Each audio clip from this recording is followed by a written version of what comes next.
The United Forum of India's Central Trade Unions and Federations has given a call for countrywide general strike on the 26th of November. And the All India Kisan Sangharsh Coordination Committee, the United Forum of hundreds of peasant organizations across the country, they have given a call for Delhi Chalo on 26th and 27th November to demand withdrawal of the anti-farmer laws passed by the Modi government.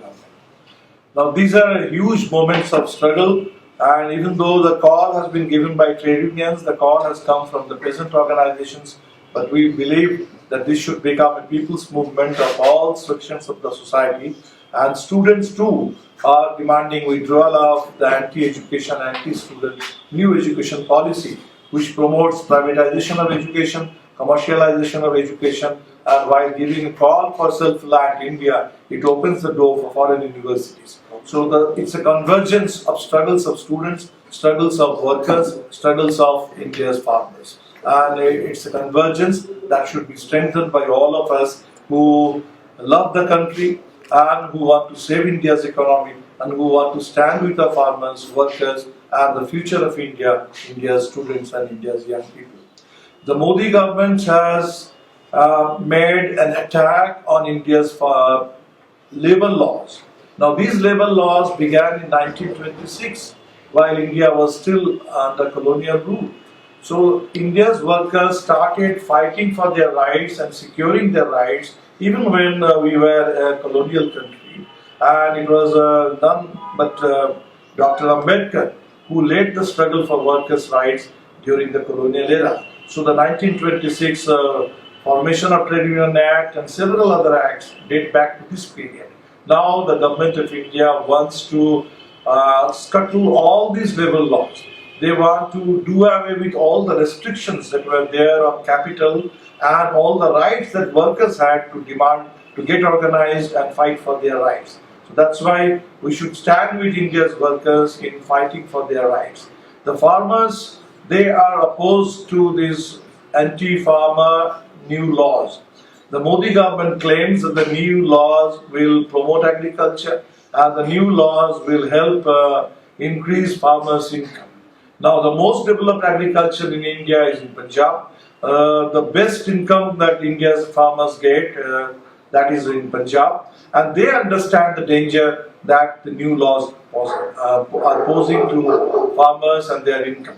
Because these laws are meant to benefit the corporates, Adani, Ambani, Company Raj, so establishing corporate control over agriculture. The only sector which gave us some positive GDP growth even in the first quarter of 2020 when the economy, the GDP nosedived by minus 23.9%. So that agricultural sector is being handed over to India's corporations and foreign corporations, and that's why our farmers are opposing it, and we should stand with the farmers.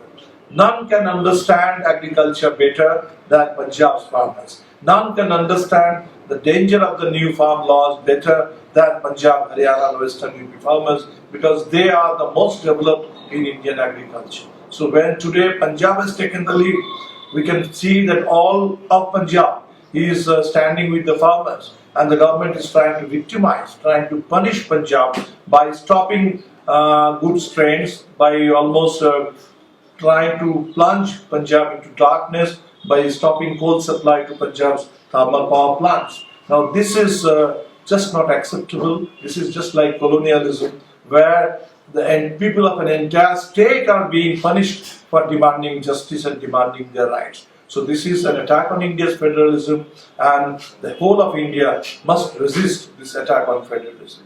So we must stand with our students, we must stand with our farmers, we must stand with the working class, the organized workers, as well as the whole contingents of unorganized workers in India. So on 26 November, when the workers are on strike, in all India strike, countrywide strike, and 26th and 27th November, when farmers are staging protests in Delhi, those of us who cannot join the farmers in Delhi, we will be protesting in our own areas, in our own villages, in our own blocks and districts and states, and let it be a countrywide people's movement in support of India's farmers, in support of India's workers, in support of India's students and young people, and against the Modi government's disastrous policies. Let us get united and tell the government that this is not on. The government will have to withdraw the anti-farmer farm laws. The government will have to withdraw the anti-worker new labour codes. This is a